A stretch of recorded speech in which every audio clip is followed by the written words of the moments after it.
हरे कृष्णा। आप सभी भक्तों को भगवान जगन्नाथ के रथ यात्रा की अनंत और अनंत शुभकामनाएं। भक्तों, आज की इस वीडियो में आप सभी भगवान जगन्नाथ रथ यात्रा की कथा को सुनेंगे। आषाढ़ माह के शुक्ल पक्ष की द्वितीय तिथि यानी कि आज 7 जुलाई 2024 को भगवान जगन्नाथपुरी की रथ यात्रा का शुभ आरंभ होगा। इस रथ यात्रा में भगवान जगन्नाथ, उनके भाई बलभद्र और बहन सुभद्रा भी होते हैं। हर साल इस यात्रा में भाग लेने के लिए देश विदेश से लाखों भक्त भगवान जगन्नाथ के दर्शन के लिए आते हैं। इस दौरान भगवान जगन्नाथ के रथ को पूरे धूमधाम के साथ पूरे शहर में घुमाया जाता है। आइए जानते हैं भगवान जगन्नाथ की रथ यात्रा की कहानी क्या है। आप सभी बड़े ही प्रेम पूर्वक इस कथा को सुने। आप सभी भक्तों की मनोकामनाएं भगवान जगन्नाथ अवश्य ही पूर्ण करेंगे। पौराणिक कथा के अनुसार श्री जगन्नाथ मंदिर में प्रातःकाल भगवान श्री जगन्नाथ को खिचड़ी का बाल भोग लगाया जाता है। प्राचीन काल में एक भक्त कर्माबाई प्रातःकाल बिना स्नान किए ही ठाकुर जी के लिए खिचड़ी बनाती थी। ठाकुर जी स्वयं बाल स्वरूप में कर्माबाई की खिचड़ी खाने के लिए आते थे। लेकिन एक दिन कर्माबाई के यहाँ एक साधु मेहमान हुआ।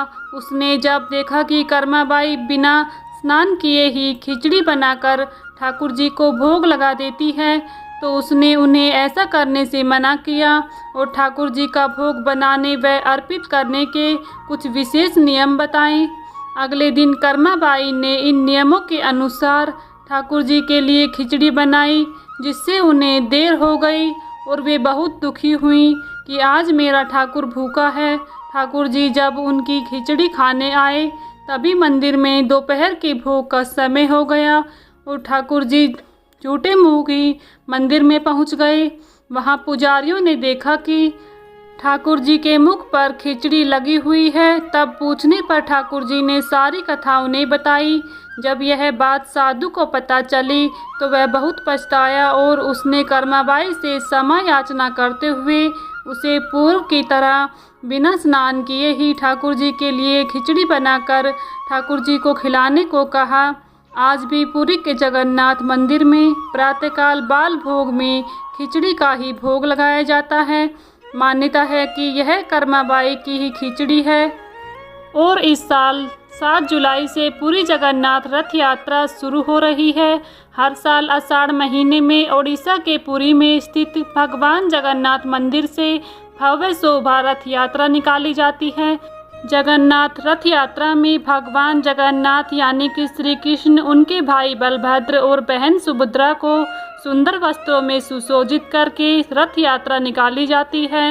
इस साल 2024 में शुरू होने वाली जगन्नाथ रथ यात्रा 7 जुलाई से 16 जुलाई तक चलेगी।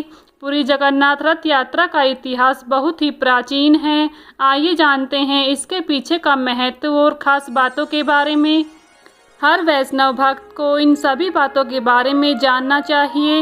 इतिहासकारों का मानना है कि पुरी में स्थित जगन्नाथ रथ यात्रा की शुरुआत 12वीं सदी में की गई थी। उड़ीसा में जगन्नाथ रथ यात्रा बहुत बड़ा उत्सव माना जाता है कि आषाढ़ महीने में भगवान जगन्नाथ अपने भाई बलभद्र और बहन सुभद्रा के साथ धरती पर विचरण करके अपने भक्तों के दुख दर्द को देखकर उन्हें दूर करते हैं।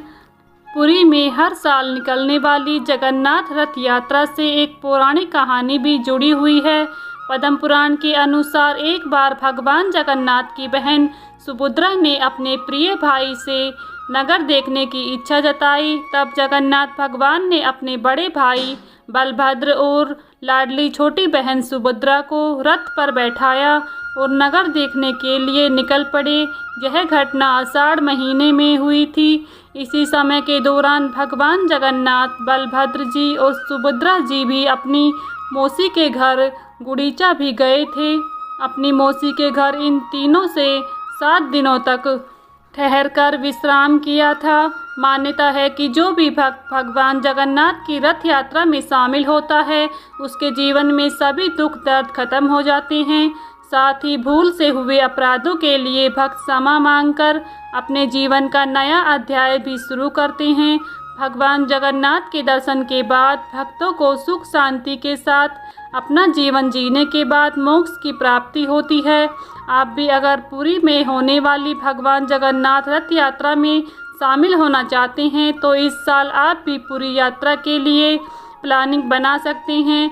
हर बार की तरह इस बार भी कई विशेष आयोजन के साथ भगवान जगन्नाथ की रथ यात्रा निकाली जाएगी।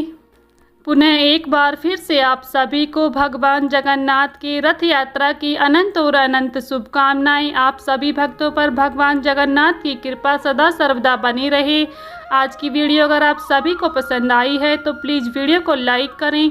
चैनल पर पहली बार आए हैं तो प्लीज़ हमारे चैनल को ज़रूर सब्सक्राइब कर लें, साथ ही बेल आइकन को प्रेस कर लें, जिससे आप सभी को व्रत त्योहारों से जुड़ी संपूर्ण जानकारी देखने को मिलेंगी। मिलती हूँ नेक्स्ट वीडियो में, तब तक के लिए सभी को राधे राधे, जय श्री कृष्णा।